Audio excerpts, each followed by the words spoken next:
Hi, my name's Tom. If you're reading this from a forum, username is probably rellimmot. I'm here to show you today how to color your Defi gauges. The hardest part in which is going from this to this. We're going to go over some of the tools needed to do the job. You're going to have to start, of course, with a gauge. Stupid of me to say that. You're going to need a number 2 screwdriver, number 1 screwdriver, Phillips, and 2 flatheads for prying. Probably going to want to put a little bit of tape on the end. I used medical type, well, this isn't medical type, but cloth tape. Put them on the ends because the lip here is actually quite sensitive. It's going to take the slightest amount of pressure to get it off there. As you can see, in my first attempt without using cloth, there's a bit of a ripple. If you do it right, this can be avoided. It won't be too visible when it's put back together, but yeah, let's avoid it, because we're all sticklers about how the car looks. Obviously, that's why we're coloring our gauges today. Oh, also, transparent glass paint. Michael's Craft Store, like $2. A lot of people say that you can use a Sharpie marker. I tried a Sharpie marker for green. Absolute crap. Transparent glass paint in the color Kelly Green. Michael's. Easy, easy. It's going to come out a gel. It's really easy to work with. It's really easy to wipe it off if you happen to mess up. What I'm doing in here right now is I'm going to press the peak button and jot down what peaks I had so I can compare them before and after to see if my alignment's right when I take off and put the needle back on. I'm going to press peak here on my controller, and with a marker or pen I'm going to jot down exactly where the needle is pointing so I can compare them when I put it back together. We're going to start out here by taking off the faceplate and put it down on a surface that is going to resist scratches on our nice smooth face there, and take a tool, hold it like so, to gently peel back the aluminum. This is a long process. It's going to take a little while. Give you a better view.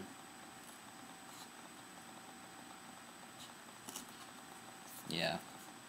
You're going to want to do about a quarter of the gauge.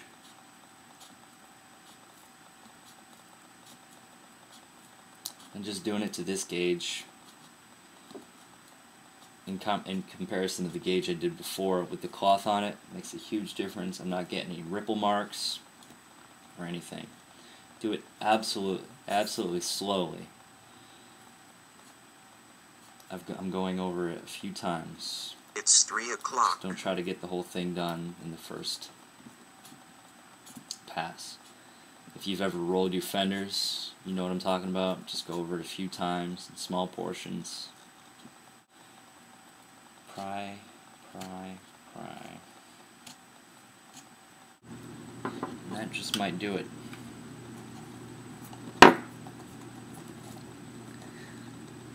Crack this open. And it's good. Nice clean lip. For the most part. Next, we're going to remove the aluminum backplating.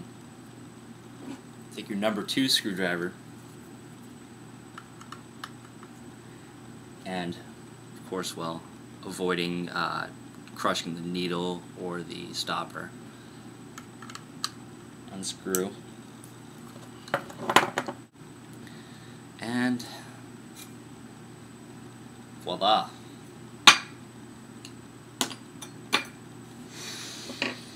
Now, this is what it's going to look like once you crack it open. See here how there are 2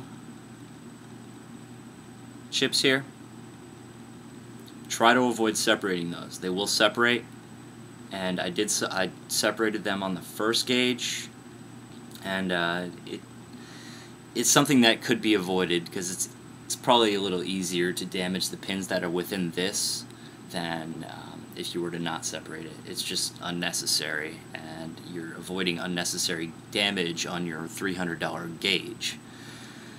Alright, that being said, let's crack it open. There's 2 black screws that you need to take a number 1 screwdriver, a little bit smaller, and crack.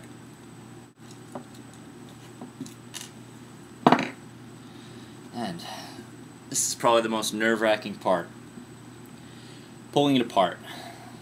This is gonna make you cringe knowing that this expensive little gauge is about to be pried apart. But it's really not that bad.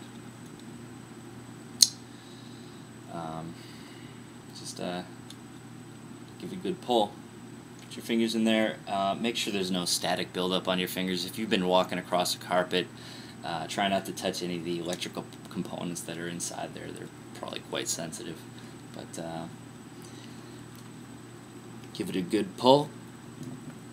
See, there's a lot of force behind that. Because that gauge needle is in there pretty good. And it kind of flew off. There it is. You've got 3 black screws that you're going to need to remove with your number 1 screwdriver. Hold the outside carefully. There it is. There is your array of LEDs.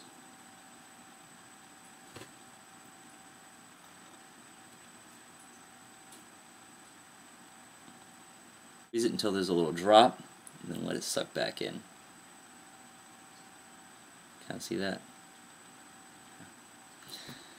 There's just a little bit of residue on the tip. That is enough to color it. Just a tiny little drop, and dab it.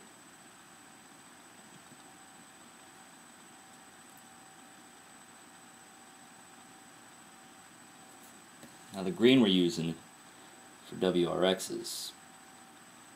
Obviously, if you happen to have an STI, you probably thought of using red. Now, if you're at Michael's shopping for the glass paint, try not to get the opaque glass paint, because that's not going to allow the light to pass through quite as clearly. Look for transparent.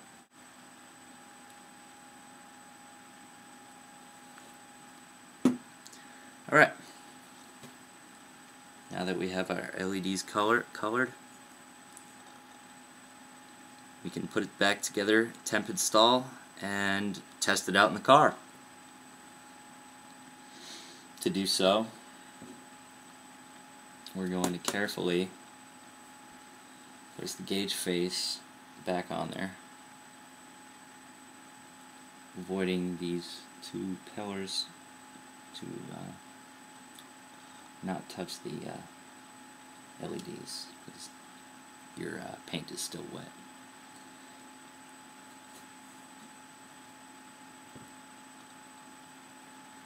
You may notice I'm not putting the needle back on, because that's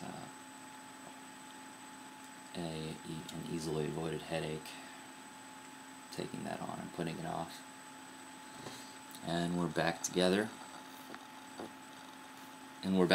We can go test it out in the car with our temp install. We don't even need to put the aluminum cover back on, but we might want to take the gauge face with us so we can put it together like so. Try it out. Back here in the car, it's a 2004 WRX wagon, stage 4. By the way, if you're interested, connect our Defi gauge, see if everything worked out, see if the color's just right. Connect our gauge back up temporarily here, and hold it just right. Start it up. Let's see if we like the color. Let's cover that up. As you might be able to see, it's a green, and it matches the rest of the WRX interior green. I think it's perfect.